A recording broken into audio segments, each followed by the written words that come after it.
Hi, my friends. It's Wednesday. I'm trying to get excited about Wednesday because it has been, as Winnie the Pooh said, a very blustery day.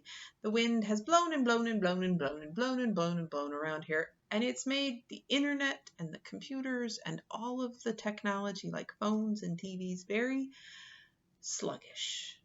And that has made me grumpy. But I am trying to be optimistic about it and have a better idea in my mind about what all of this means, and that maybe it just means I need to slow down a little and sit on the sofa with the kittens and watch the baby birds in our Christmas wreath who are growing and growing and growing and demanding so much food of their mama and daddy, and they're loud when they want their dinner and their breakfast and all of that. I'm trying to have a different approach to the wind. It's not working very well, but I'm trying. And that's all we can really do in these days is try our very, very, very, very, very best about everything we're doing.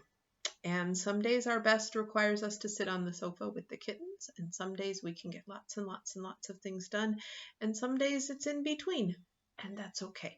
A reminder that in this time, like in all times, all we can do is as much as we can do, and we shouldn't be mad at ourselves when we can't do all of the things we wish or we hope we can do. We need to be nice and gentle to ourselves, particularly in these strange times, because it's so confusing. I have a book about stripes today, and a little girl who wants to fit in. A Bad Case of Stripes by David Shannon. To my wife, Heidi, and to my friend and teacher, Philip Hayes, a.k.a. also known as Uncle Legend. Ready? Here we go. Camilla Cream loved lima beans, but she never ate them. All of her friends hated lima beans, and she wanted to fit in. Camilla was always worried about what other people thought of her. Today, she was fretting even more than usual. It was the first day of school, and she couldn't decide what to wear. There were so many people to impress. She tried on 42 outfits, but none seemed quite right. She put on a pretty red dress and looked in the mirror. Then she screamed.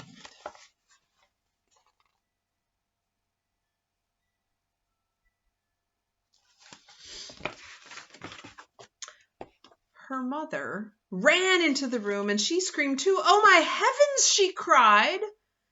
"You're completely covered with stripes." This was certainly true. Camilla was striped from head to toe. She looked like a rainbow. Mrs. Cream felt Camilla's forehead. "Do you feel all right?" she asked. "I feel fine," Camilla answered, "but just look at me."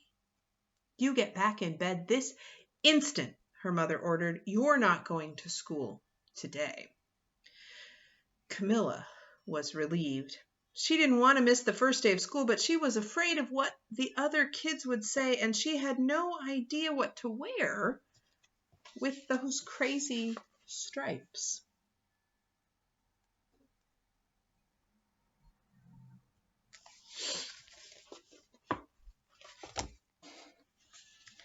That afternoon, Dr. Bumble came to examine Camilla.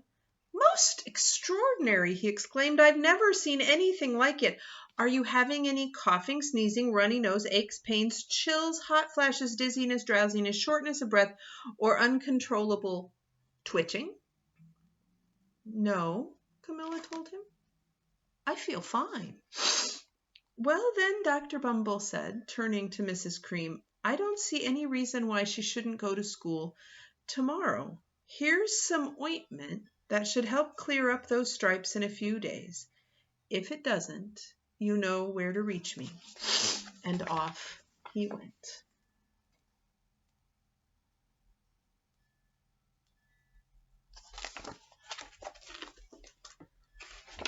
The next day was a disaster. Everyone at school laughed at Camilla. They called her Camilla Crayon and Night of the Living Lollipop. She tried her best to act as if everything were normal, but when the class said the Pledge of Allegiance, her stripes turned red, white, and blue, and she broke out in stars.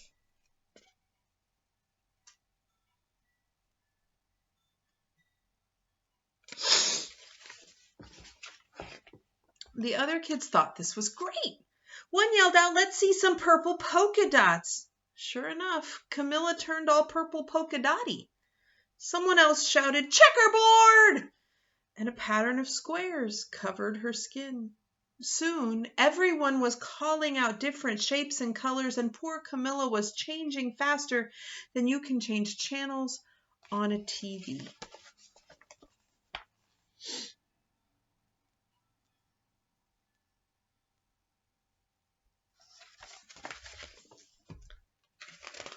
That night, Mr. Harms, the school principal, called. "I'm sorry, Mrs. Cream," he said. "I'm going to have to ask you to keep Camilla home from school. She's just too much of a distraction. And I've been getting calls from the other parents. They're afraid those stripes may be contagious." Camilla was so embarrassed. She couldn't believe that 2 days ago everyone liked her. Now nobody wanted to be in the same room with her. Her father tried to make her feel better. "Is there anything I can get you, sweetheart?" he asked. "No, thank you," sighed Camilla. What she really wanted was a nice plate of lima beans, but she had been laughed at enough for one day.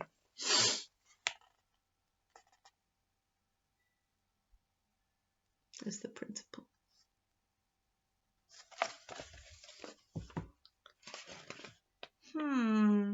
Well, yes, I see," Dr. Bumble mumbled when Mr. Cream phoned the next day. "I think I'd better bring in the specialists. We'll be right over."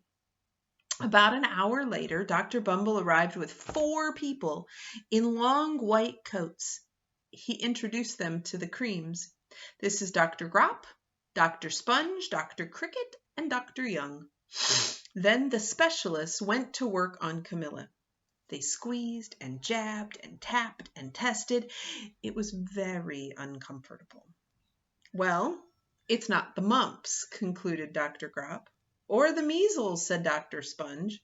"Definitely not chicken pox," put in Dr. Cricket. "Or sunburn," said Dr. Young. "Try these," said the specialists. They each handed her a bottle filled with different colored pills. "Take one of each before bed," said Dr. Grop. Then they filed out the door, followed by Dr. Bumble.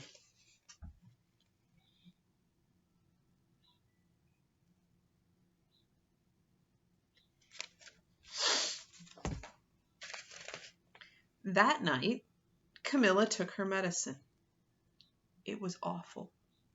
When she woke up the next morning, she did feel different, but when she got dressed, her clothes didn't fit right.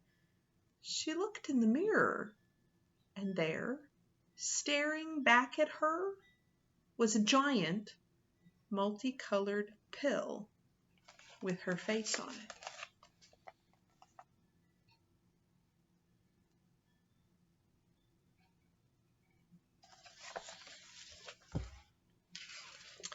Dr. Bumble rushed over as soon as Mrs. Cream called, but this time instead of the specialists, he brought the experts.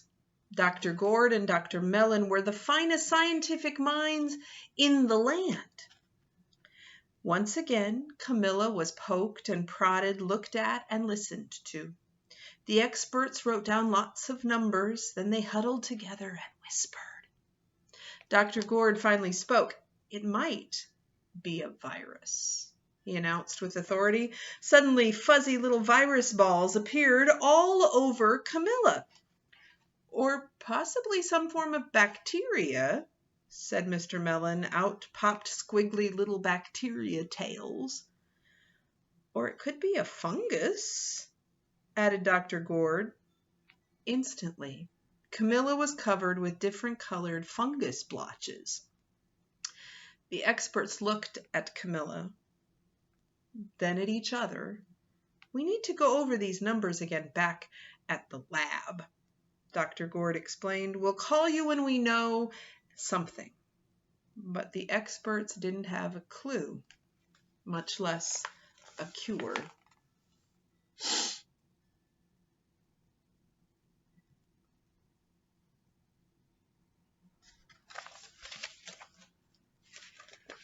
By now, the TV news had found out about Camilla. Reporters from every channel were outside her house telling the story of the bizarre case of the incredible changing kid. Soon a huge crowd was camped out on the front lawn.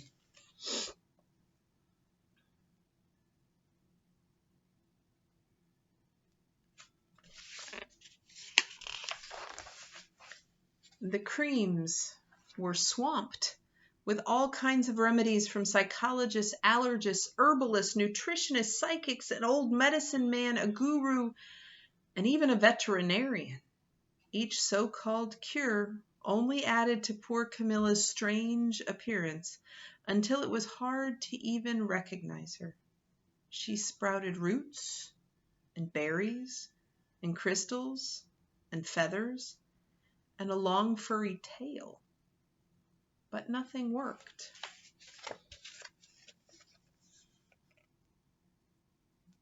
Close up of poor Camilla.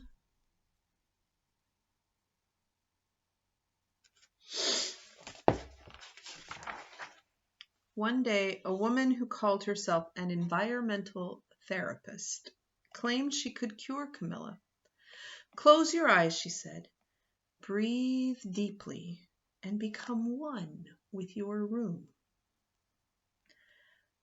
I wish you hadn't said that, Camilla groaned. Slowly, she started to melt into the walls of her room. Her bed became her mouth.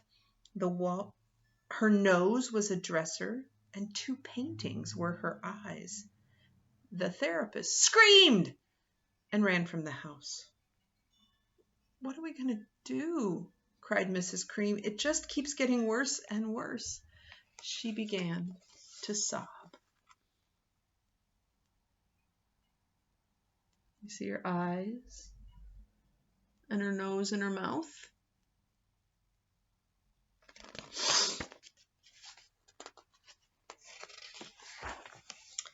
At that moment, Mr. Cream heard a quiet little knock on the front door.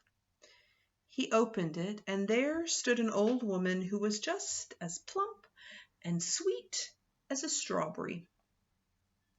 Excuse me, she said brightly, but I think I can help.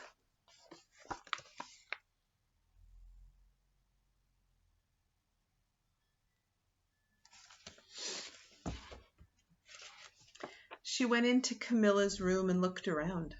My goodness, she said with a shake of her head. What we have here is a bad case of stripes. One of the worst I've ever seen.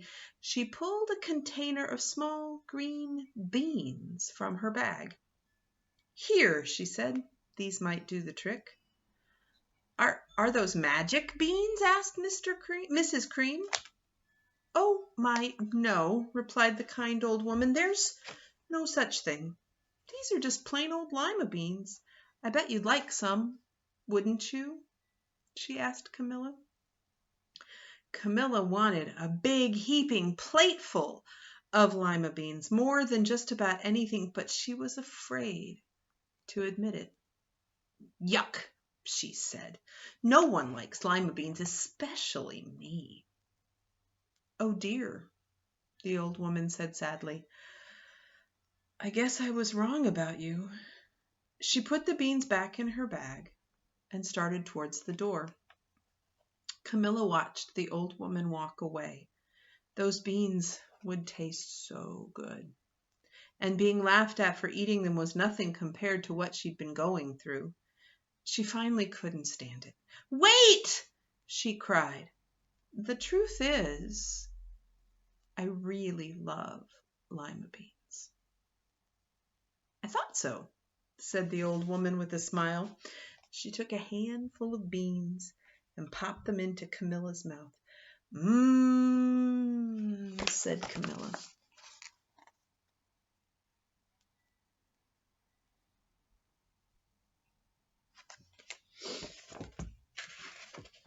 Suddenly, the branches, feathers, and squiggly tails began to disappear. Then the whole room swirled around. When it stopped, there stood Camilla, and everything was back to normal. "I'm cured!" she shouted. "Yes," said the old woman. "I knew the real you was in there somewhere." She patted Camilla on the head. Then she went outside and vanished into the crowd.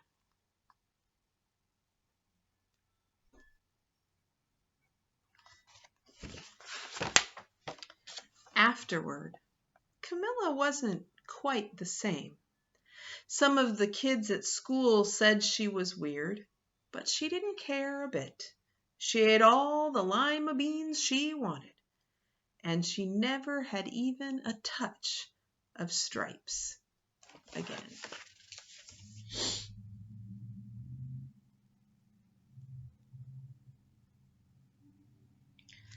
The end. My friend, you know what we need most in the world for you to do? Is be you. If you really like lima beans, or Brussels sprouts, or coloring, or bicycling, or whatever it is that you love, we need you to love it with all your heart and all your beautiful brain and all of your energy. And we need you to be you. We don't need you to look like everybody else or to fit into a little tiny box that someone else thinks you need to fit into. We need you in all of the ways that no one else could ever be you. And that may be the most important lesson we ever learn. There's only one of each of us, and that's perfect. We need you to be you. I need you to be exactly who you are. And to remember, of course, as always, just how very, very, very, very, very, very, very much I love you, just the way you are. Bye-bye.